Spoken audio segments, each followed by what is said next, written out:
FMP Cast. Conteúdos exclusivos desenvolvidos por professores e acadêmicos da Fundação Escola Superior do Ministério Público do Rio Grande do Sul.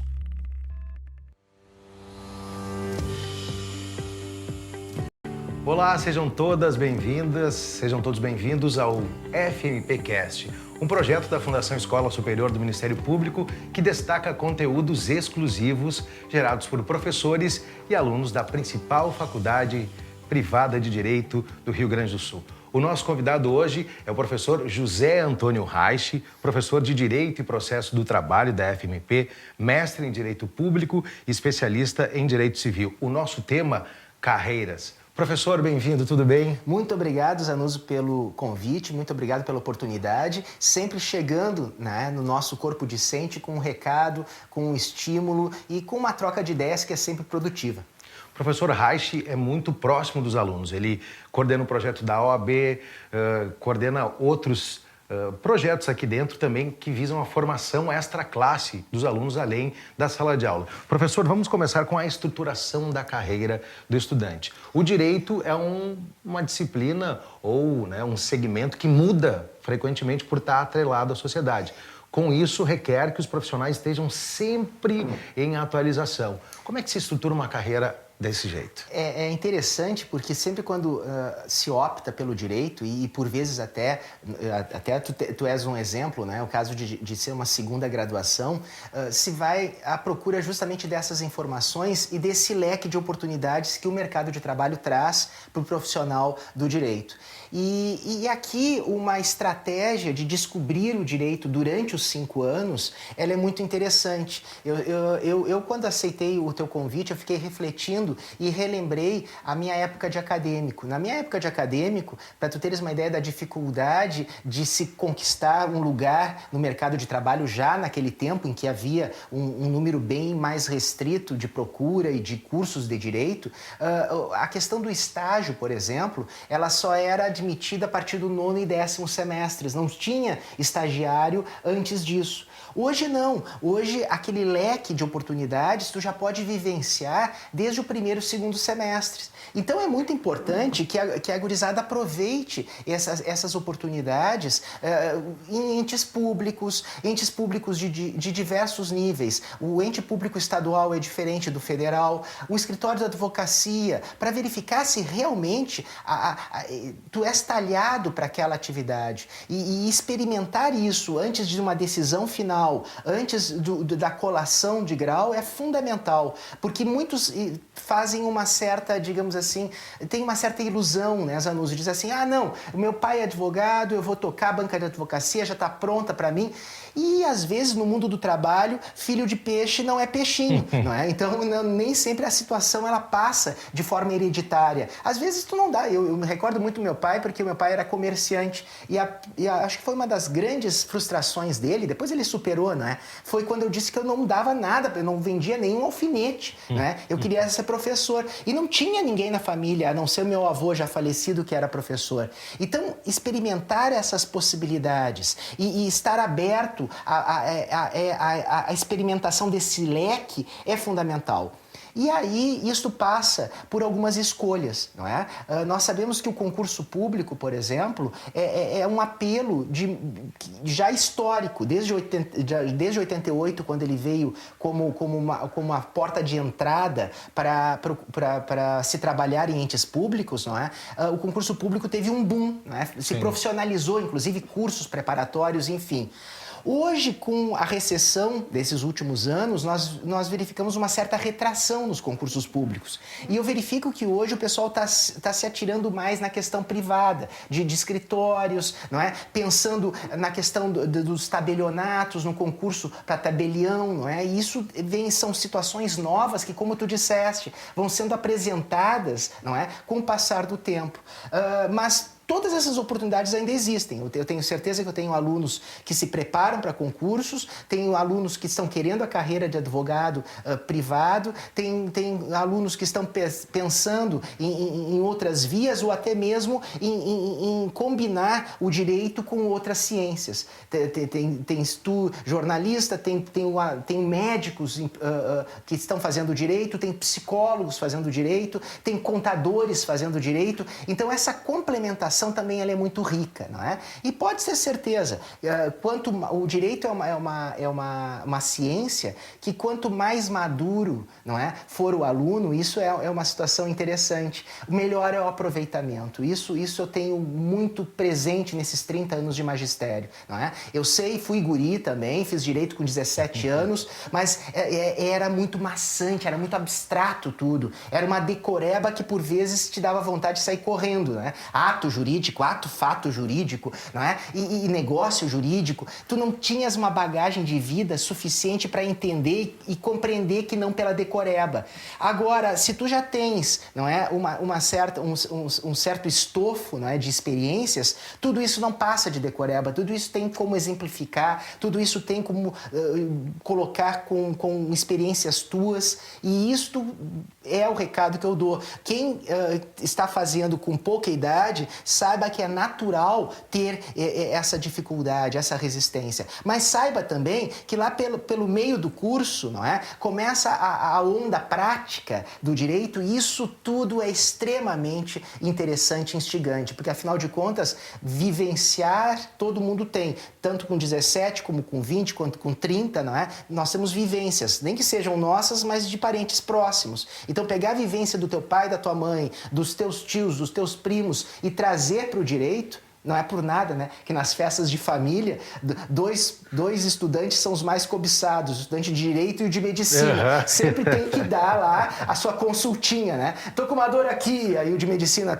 então tem um problema com a minha doméstica, e aí o Zanuso, que ainda não teve trabalho vai ter que responder. E se não responde, ainda diz assim, pô, tu não tá fazendo Direito, né? Exato. E não sabe que tá no terceiro semestre recém ou no início do curso. Então, isso é o grande desafio que a gente tem, não é? E aqui na FMP nós temos essas oportunidades, esses projetos bem concebidos, como por exemplo esse que tu estás mais uma vez comandando, mas nós temos o NAP que apoia, nós temos formas de pensar essa estratégia de como o colega vai se posicionar, não só durante o curso, mas já prevendo o que eu chamo de day after, né? O pós-formatura, porque o pós-formatura te coloca uma responsabilidade, Zanuso, que nunca tu tiveste, né? De deixar de ser aluno e responder enquanto profissional, que é bem diferente.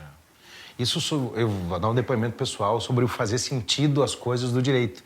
Como eu já tenho uma vivência de quase 20 anos de jornalismo, realmente, e tenho 39 anos de idade, as coisas fazem mais sentido do que um neófito que está entrando agora e se depara ali com teoria da argumentação jurídica, Isso, sai do colégio direto para o direito. Isso. Só que, realmente, com o passar, estou no terceiro semestre agora, as coisas fazem mais sentido. E é importante esse recado para a gurizada. Essa arrancada não é fácil. Não né? é fácil. Às vezes fica muito, assim, no campo do intangível. Isso. Mas depois as coisas se conectam, né, professor? Quebra-cabeça se fecha. E sabe o que dá vontade, Zanuso? Lá no 9º semestre dá vontade de fazer a introdução de novo. É verdade. Tudo se justifica. Sim. E tudo se encaixa nesse quebra-cabeça. Temos que ter paciência e temos que ver que não é à toa que as disciplinas no currículo são colocadas. Elas são colocadas justamente para te preparar, não é? Porque se simplesmente se largasse a prática e se estimulasse a prática pela prática, fica um pouco rasa a formação do profissional. Então é importante a leitura, é importante a formação de conteúdo, de fundamento, para depois, na hora de tu colocares e aplicares no dia a dia, tu teres mais certeza e convicção do que tu estás fazendo. Senão o profissional fica aquele rábula, né? O antigo rábula, que era o entendido, que que era quase que como aquele que aplicava as experiências de vida, da faculdade da vida. Se nós temos a oportunidade de uma faculdade séria como a nossa, de um curso de qualidade como o nosso, e temos vários comprovantes dessa qualidade, a paciência e saber, volto a dizer, que o guri de 17, a guria de 17, de 18, o iniciante tem sim dificuldades, e todos nós sabemos, mas que recorra aos professores, que recorra ao NAP e acalme a sua alma, porque o oásis do direito é lá pelo 5º, 6º semestre. E aqui na FMP, por termos foco exclusivo no direito e não sermos uma gigante, nós temos a possibilidade de trabalhar melhor esse aluno, né, professor? Sem dúvida, sem dúvida. Eu sempre digo, a FMP é uma vila acadêmica, né? E morar numa megalópole, numa vila, tem uma certa diferença de qualidade de vida. Aqui tu tens qualidade de curso porque tu tens qualidade de vida, não é? Ou seja, tu tens um contato direto com os setores da instituição, direto com os professores, tu tens um tratamento quase que individualizado praticamente, não é? E aí é aquela ideia de tu te permitires, né? Sair do armário, não é? Não ficar lá na timidez dizendo, não, tem que bater na minha porta. Não, vai, manda e-mail pro professor, quando tu verificas que ele é acessível, usa e abusa dessa acessibilidade, porque são sementinhas, Anuso, que tu plantas no início do curso e depois tu colhes lá adiante. De repente, esse professor que te chamou a atenção lá no 3º, 4º semestre vai ser o que vai te ajudar a um salão de iniciação científica, vai ser um que vai te ajudar na formatação de um artigo acadêmico e até mesmo, quiçá, do TCC. Então, são essas possibilidades de plantação de sementes, de relacionamentos, que a FMP, por ser enxuta, por só vivenciar o direito, facilita pra caramba, né? Sim. E a gente precisa salientar isso, que o Tribunal de Justiça, o Ministério Público, os escritórios de advocacia batem muito aqui em busca dos nossos acadêmicos, né, professor? Eu sempre tenho isso. A gente tem que ter muito orgulho, não é? De onde nós somos egressos. Eu tenho muito orgulho da faculdade de onde eu me formei, não é? E eu faço esse recado sempre pra gurizada. Porque daí eles dizem assim, por exemplo, naquelas provas do MEC que tem, que é uma chatice, aquela coisa, em final do ano lá, às vezes colocam um domingo de tarde, dia de Grenal. Uma vez caiu no dia do Grenal o exame do MEC. Aí eu vi alguns colegas, né, dizendo assim, colegas alunos, dizendo assim, eu vou lá, vou responder qualquer coisa e ainda chego pro segundo tempo, né? E aí eu digo assim, mas não faça isso, tia, porque é um tiro no pé. Tu não está fazendo para agradar a instituição. Tu estás fazendo para a instituição ter um estofo de avaliação para tu utilizares o teu currículo. Então, se tu não cuidas da instituição, se tu não casa com a instituição, se tu não entendes que aqui somos todos uma engrenagem para funcionar a máquina, é aquele pensamento egoísta que por vezes se tem, né, Zanuso? Eu vou lá, vou querer tirar, e na hora de retribuir, não é a minha praia, deixa que os outros façam, mas os outros não vão fazer tão bem como tu farias. E se tu fizeres bem, essa soma de vários fazendo bem é que resulta nesse sucesso que é a FMP. Então a gente tem que ter muito cuidado com isso e pensamento coletivo. O sucesso da FMP é o meu sucesso, não é? Então no momento que eu vejo a FMP na mídia, no momento que eu vejo os professores atuantes publicando, o nosso mestrado atuante, eu não estou no mestrado. Não é? Eu pouco publico, mas eu me sinto agraciado com tudo isso, porque quando eu me apresento, e tu me apresentaste, professor de Direito do Trabalho e Processo de Trabalho da FMP, eu carrego com isso todo o peso, não é? Desses profissionais gabaritados. Então, quer dizer, o rádio nem tanto mas ao passo eu utilizo, não é? Desse resultado como um incremento para o meu próprio currículo. Ainda sobre formação, professor, já falando no pós, né? Os alunos da FMP, por exemplo, têm 50% de desconto numa pós-graduação. Se formou, já não precisa dar tchau, né? Só faz uma nova matrícula para estudar na pós. E eu queria que o senhor falasse, aqui sem nenhum melindre, nenhuma crítica, nenhuma instituição, de como chega o senhor analista do trabalho, né? Trabalho no Tribunal Regional do Trabalho, aqui do Rio Grande do Sul, né? Um órgão muito importante. E eu gostaria que o senhor comentasse, assim, se há profissionais que dão uma derrapada assim, na formação, né? E aqui quero salientar, de novo, que isso não é uma crítica. Não. Isso é apenas uma constatação e um relato prático, professor. Há 31 anos, eu sempre digo para eles, meus alunos, eu trabalho numa esquina, né? Que é a Praia de Belas com a Ipiranga. Né? Não no shopping, do outro lado. Há 31 anos eu tô lá. E de uma forma muito instigante, Zanuso, eu consigo fazer esse casamento entre a teoria e a prática, trazendo essa vivência de 31 anos de gabinete de tribunal.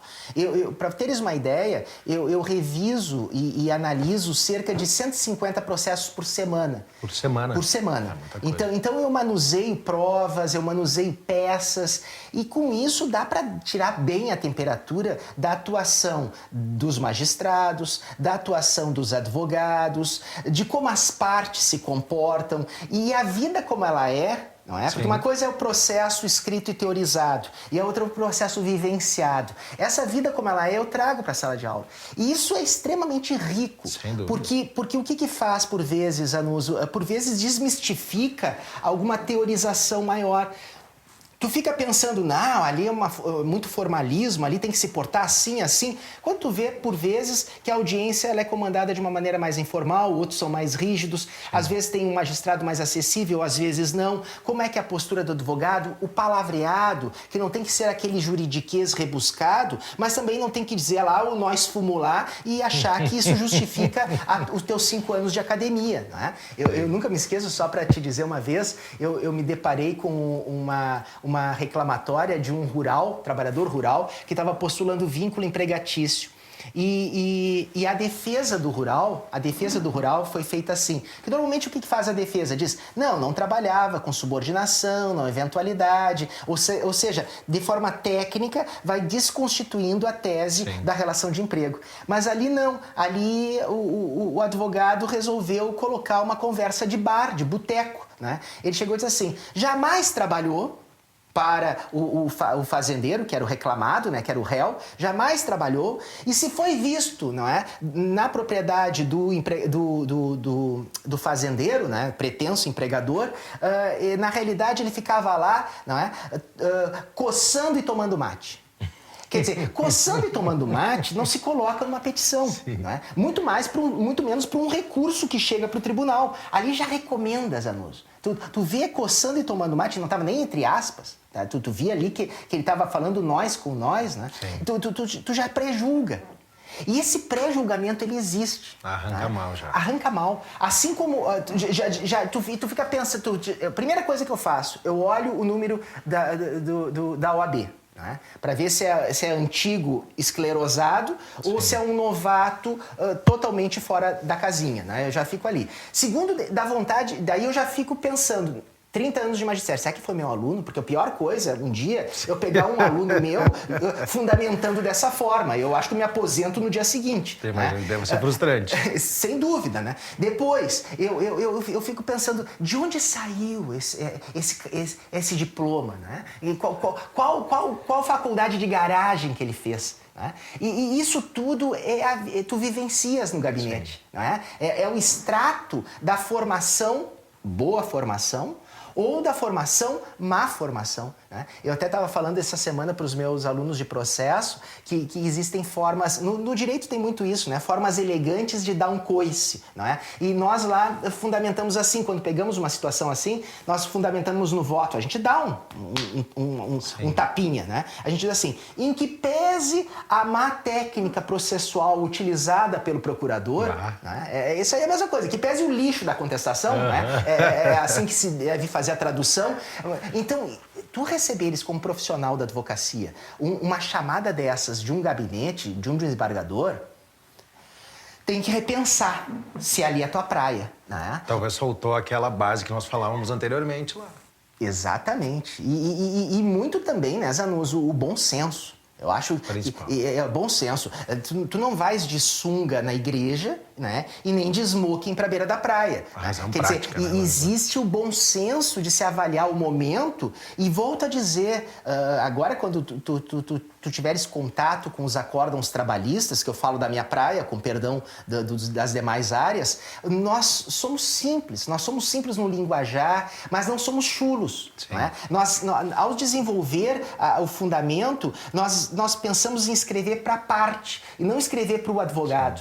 Para evitar aquela ideia da necessidade do tradutor, utilizar o advogado como profissional, não como mero tradutor da decisão que tu tiveste. Né? Tem partes que recebem, olha, pode ler ali, eu não entendi nada, doutor, o senhor poderia me traduzir? Não, o trabalhista ele pensa em decidir para a parte. Não é?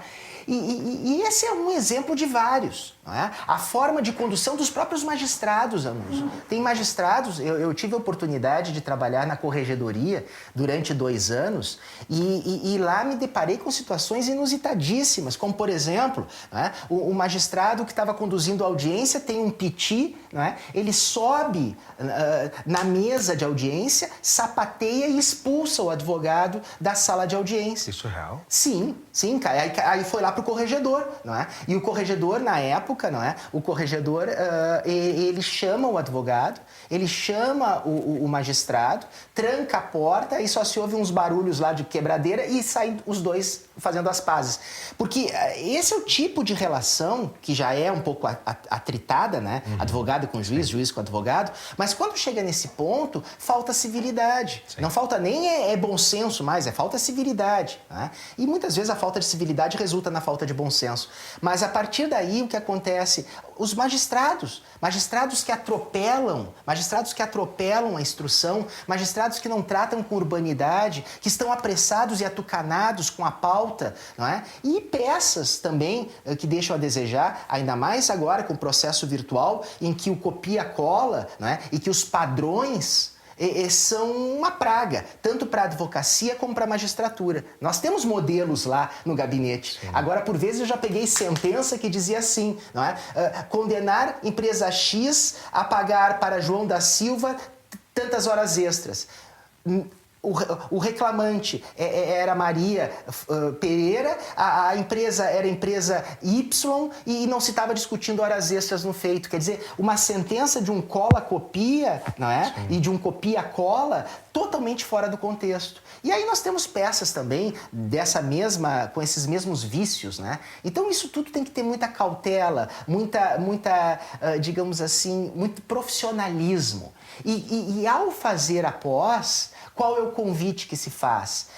O convite de nós entendermos que na vida, ainda mais na vida profissional, nós somos eternos aprendizes. Sim. Ainda mais no direito, né, doutor? Ainda mais no direito. E no momento que tu te formas, Anuso, tu já estás defasado.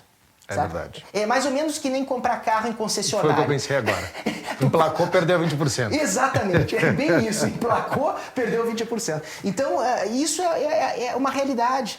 E quando nós temos uma faculdade que te convida a continuar a atualizar, por que tu vai fazer na pós? Tu não vais aprender o básico. O básico tu tem que ter aprendido durante o curso de graduação. Tu vais aperfeiçoar e atualizar. Esse é o desafio da pós-graduação, lato sensu, que, como tu bem disseste, confere 50% de desconto para todos os nossos egressos, não é? Então, a partir daí, aí tu vai dizer, tá, e o mestrado? Bom, aí quem quer estrito sensu está pensando mais na questão do magistério, não é? Na questão profissional. Agora, o advogado fazendo pós, tem advogados, colegas, que eu conheço, que são meus conhecidos, que estão fazendo a 3ª, 4ª pós. Já estão com 10, 12 anos de formados, estão fazendo a 4ª pós. Aí tu vai dizer, mas 4 títulos iguais? Ele não está em busca do título, ele está em busca da atualização que aquele título proporciona. Exato. Professor José Antônio Reich, professor de Direito e Processo do Trabalho da FMP, mestre em Direito Público, especialista em Direito Civil e um queridão da turma que eu já vi a turma falando. Um recado para a gente encerrar essa nossa edição do podcast, voltada a todos os profissionais. Lembrando que o Brasil é o 3º país no mundo com mais advogados. 1.200.000 advogados atrás dos Estados Unidos e Índia. Quer dizer, É uma selva, né, doutor? É verdade. E eu não tinha noção desse teu dado estatístico. Sabia que tinha muito profissional da advocacia e sei também que a gurizada, ela se preocupa muito com o mercado de trabalho. E eu digo para vocês, o mercado de trabalho, ele separa o joio do trigo. E o que vai ser joio e o que vai ser trigo? Quem vai dizer é o colega que está se preparando. Se o colega aproveitar bem a academia, e vocês estão aqui numa academia de qualidade, aproveitar bem o que eu digo para o meu aluno? Não ficar só com o caderno. Com o caderno tu passa facilmente nas disciplinas do direito, mas tu não passa no mercado de trabalho. Tu tens que aproveitar bem com o caderno, com leituras, casando com o professor da disciplina, não é? E esse casamento é um casamento acadêmico, o professor afim e tu também estás afim naquele semestre. E com isso, cumulando com uma leitura, cumulando com uma doutrina, tu fazes bem a disciplina. E fazer bem a disciplina é que é o diferencial a partir daí no momento pós-formatura. Então se vê bem quem é joio e quem fica para trás do mercado de trabalho é quem ficou só com o caderno, é quem levou o direito na mera decoreba, é quem fez a prova com consulta psicografada, não é? Com o colega do lado. Eu sempre brinco, quer copiar do colega do lado? Copia, mas pelo menos seja justo. Monte um escritório tendo ele como sócio, porque daí um complementa o outro no conhecimento. Professor, um prazer ouvi-lo, obrigado. Eu que agradeço, Zanuso, sempre à tua disposição. Um grande abraço para toda a nossa comunidade acadêmica. Professor Reich, lembrando que você tem todo esse conteúdo em fmp.edu.br. Compartilhe, sugira, enfim, venha para a FMP. Se você não é aluno da FMP, fmp.edu.br. Quero agradecer aqui Giancarlo Bazzi, que fez essa gravação e conduziu aqui, dirigiu esse nosso papo. A gente se encontra na próxima edição. Vamos lá. Mais informações no site fmp.edu.br ou nas redes sociais da FMP.